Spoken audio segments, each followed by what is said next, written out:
नमस्कार दोस्तों, आज की इस प्यारे से वीडियो में आपका फिर से स्वागत है। दोस्तों मैंने इसमें क्लास 10th के मोस्ट इंपॉर्टेंट क्वेश्चन लिए हैं साइंस का, विज्ञान का, और ये 1 से 5 है। उसके बाद मेरा सेकंड वीडियो आएगा, उसमें 6 से 10 रहेगा। उसके बाद 11 से 15 रहेगा। उसके बाद 16 से 18 तक रहेगा। ठीक है, इंपॉर्टेंट क्वेश्चन चैप्टर वाइज मैंने डिवाइड कर दिया है वीडियोज़ को। ठीक है, तो दोस्तों क्योंकि वीडियो अगर लंबा हो जाएगा तो आप लोग देखोगे नहीं, इसलिए मैंने उसको डिवाइड कर दिया। दोस्तों अगर हमारे चैनल पर आप नए हैं तो चैनल को सब्सक्राइब कर लीजिए और इस वीडियो को लाइक कीजिए और ज़्यादा से ज़्यादा शेयर कीजिए, ताकि आपके दोस्तों को इस वीडियो की मदद से क्या मिल सके, हेल्प हो सके।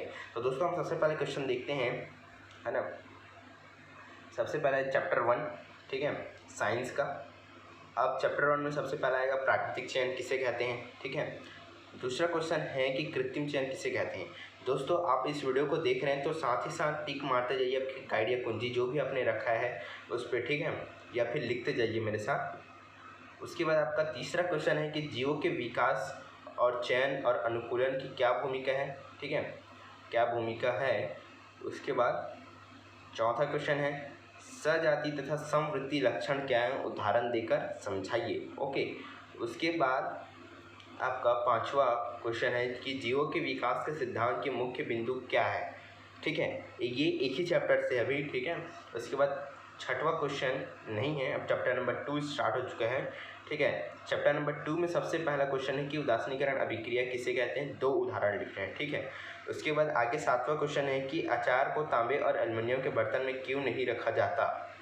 ठीक है, उसके बाद 8वां क्वेश्चन है टिकेश्वरी के खेत के मिट्टी का पीएच मान 4.2 है, तो धान की अच्छी उपज के लिए वह मिट्टी के पीएच पर किस प्रकार नियंत्रण रख सकती है। मतलब मिट्टी का पीएच मान क्या होना चाहिए, नियंत्रित में होना चाहिए। ठीक है दोस्तों, मैंने इसको ब्लूप्रिंट के हिसाब से छांटा है क्वेश्चंस को। ठीक है, आगे हम बढ़ते हैं कि ताजे दूध के पीएच का मान 6 होता है ना। तो दही बन जाने पर उसके पीएच मान में क्या परिवर्तन होगा, कम हो जाएगा, कमी आएगी। लवण किसे कहते हैं, है ना, इसकी प्रकृति किस प्रकार है। ठीक है दोस्तों, अगले पेज में मैं पलटाता हूँ। ठीक है,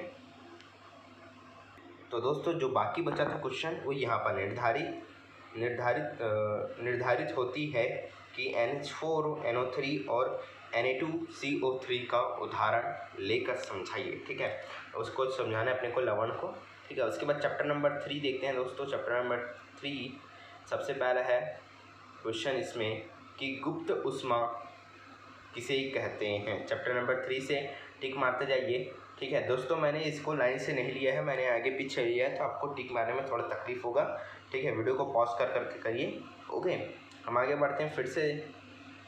इसके बाद है 12वां क्वेश्चन कि गैसों से भरा गुब्बारा आग के पास ले जाने पर फट जाता है, क्यों। इसका आपने को फैक्ट बताना है, कारण बताना है। ठीक है, तो उसके बाद अगला क्वेश्चन है आपका कि विशिष्ट ऊष्माधारिता क्या है, ये आपका 13वां क्वेश्चन है। उसके बाद 14 क्वेश्चन है कि जल की महत्तम विशिष्ट ऊष्मा के दैनिक जीवन में 3 उपयोग लिखिए। दोस्तों ये अगर वीडियो को आप देख लेते हैं तो आई एम श्योर आप 100% बहुत अच्छे नंबर से पास होंगे आपके, है ना, साइंस के पेपर में। दोस्तों ये मैंने CGBSE के बुक से ढूंढा है। ठीक है, CGBSE ये मनुष्य के शरीर का सामान्य ताप 98.6 फ़ारेनहाइट होता है, तो सेल्सियस पैमाने पर यह कितना होता है। और ये दोस्तों 2020 के एग्ज़ाम में 100% पूछे जा सकते हैं। 99% इसका चांस है फंसने का। तो आप इस वीडियो को मिस मत कीजिए और इस वीडियो को ज़्यादा से ज़्यादा शेयर कीजिए, ताकि आपके दोस्तों को इस वीडियो की मदद से काफ़ी जानकारी पता चल जाए और वो भी एग्ज़ाम में अच्छा स्कोर कर पाएँ। तो निम्न तापों को अन्य पैमाने में परिवर्तित कीजिए। ये देख सकते हैं आप यहाँ पर कि 14 फ़ारेनहाइट को सेल्सियस में कन्वर्ट करना है और 100 डिग्री सेल्सियस को फ़ारेनहाइट में बदलना है और 12 केल्विन को सेल्सियस में कन्वर्ट करना है। दोस्तों ये क्वेश्चंस हर बार पूछे जाते हैं, तब इसको करके जरूर जाइए, है ना। उसके बाद यहाँ पर प्रश्न नंबर 18 उष्मा के प्रभाव के हमारे दैनिक जीवन से जुड़े दोस्तों अगले वीडियो में इसका मिलेगा, मतलब अगले पेज में इसका आपको आंसर मिलेगा। क्वेश्चन से जुड़े कुछ उदाहरण बताइए। ठीक है दोस्तों, अब अपना चैप्टर नंबर 4 आ चुका है, जो कि बहुत ही इंपॉर्टेंट है चैप्टर। ये यहाँ से चैप्टर नंबर 4 से दोस्तों एक 4 नंबर का क्वेश्चन पूछ सकता है और एक 2 नंबर का क्वेश्चन पूछ सकता है। अब देखते हैं कि कौन सा उसमें से क्वेश्चन आएगा। तो मैं दोनों छांट के रखा हूँ, 4 नंबर का भी और 2 नंबर का भी क्वेश्चन छांट के रखा हूँ। ठीक है, तो दोस्तों हम चैप्टर नंबर 4 से आगे बढ़ते हैं। तो सबसे पहला आपका है कि आधुनिक आवर्त नियम के अनुसार तत्वों के गुणधर्म किसके आवर्त के फलन होते हैं। तो आप सिंपल आपको पता ही है ना, उसको बताने की किसी की ज़रूरत ही नहीं है। आधुनिक आवर्त नियम लिखे, है ना, आधुनिक आवर्त नियम की उसको उसके एटॉमिक नंबर के हिसाब से जमाया गया, यही बस लिखना है उसमें। और आप देख सकते हैं उसको कुंजी गाइड में जो भी आपको मिल जाए सुविधा, वहाँ से उसको ढूंढ लीजिएगा आंसर पर, ठीक है। तो उपधातु किसे कहते हैं, ये क्वेश्चन बार बार पूछा गया है, इसके उदाहरण भी देख के जाइए। 2 नंबर का क्वेश्चन ये पूछा जाता है, ठीक है।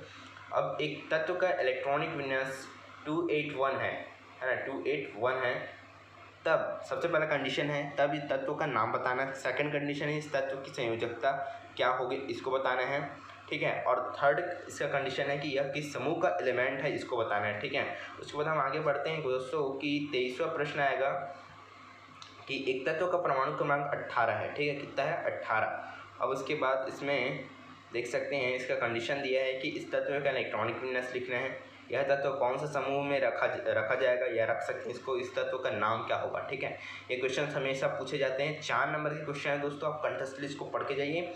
एक तत्व का इलेक्ट्रॉनिक विन्यास 287 है, तब इस तत्व की संयोजकता क्या होगी। फर्स्ट कंडीशन, यह किस समूह का तत्व है। सेकेंड कंडीशन, थर्ड कंडीशन, यह तत्व किस आवर्त में रखा जाएगा, ये है दोस्तों। अगर आपको क्लास 10th के साइंस का या फिर अन्य विषय का आपको क्वेश्चन पेपर देखना है तो हमारे चैनल के होम पेज पे जा करके आप देख सकते हैं। नेक्स्ट पेज,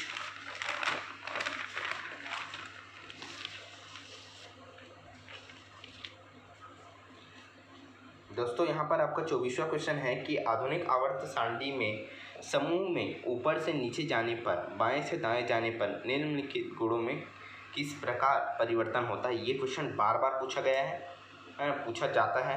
और आपके क्लास 10th में 11th में अगर आप साइंस सब्जेक्ट लेते हैं तो ये बहुत ही महत्वपूर्ण है आपके लिए, ठीक है।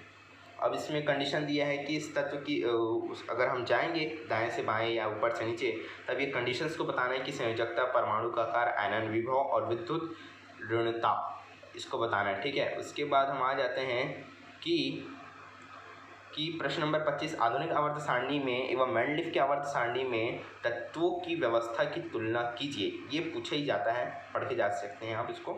Chapter number 5 is a last chapter and very important, इससे क्योंकि 2 नंबर के क्वेश्चन पूछे जाने वाले हैं, ठीक है, 2 नंबर के। और यहाँ से, ठीक है, यहाँ से 2 नंबर के क्वेश्चन पूछा जाएगा और 1 नंबर का 2 क्वेश्चन पूछा जाएगा, ठीक है दोस्तों। तो हम आगे बढ़ते हैं कि अब घटक किसे कहते हैं, ये वाले क्वेश्चन आया है दोस्तों। अगर आपको 2019 और 20 का क्वेश्चन पेपर देखना है तो डिस्क्रिप्शन बॉक्स में लिंक मिल जाएगा, वहाँ आप जाकर देख सकते हैं, ठीक है। और आपको इंपॉर्टेंट डायग्राम देख रहे हैं तो वो भी मैं ऊपर में लिंक में या डिस्क्रिप्शन बॉक्स में लिंक दे दूँगा, वहाँ से भी देख सकते हैं, ठीक है। जैव भार किसे कहते हैं, जैव घटक किसे कहते हैं, ये क्वेश्चन बार बार पूछे गए हैं, देख सकते हैं। पोषक स्तर किसे कहते हैं, ठीक है दोस्तों। ये सब क्वेश्चन बार बार पूछे जा रहे हैं आपके क्वार्टरली हाफ ईयरली में 100% चांस है इनका फंसने का, है ना। फाइनल एग्जाम में 99% चांस है, क्योंकि वो, ठीक है। तो पारिस्थितिक तंत्र किसे कहते हैं, जैव मंडल किसे कहते हैं, ठीक है। उसके बाद आपका 32, खाद्य श्रृंखला और खाद्य जाल से आप क्या समझते हैं, ठीक है दोस्तों। बस इतना ही था इसमें क्वेश्चंस, है ना दोस्तों। अगर वीडियो अच्छा लगा तो इस वीडियो को लाइक कीजिए। अगर हमारे चैनल पर आप पहली बार आए हैं तो चैनल को जरूर सब्सक्राइब कीजिए, क्योंकि मैं आपके लिए ऐसे ही CGPSC के जो क्वेश्चन पेपर हैं, बोर्ड के इंपॉर्टेंट क्वेश्चन पेपर और अन्य में गतिविधियों के बारे में आपको बताते रहता हूँ। और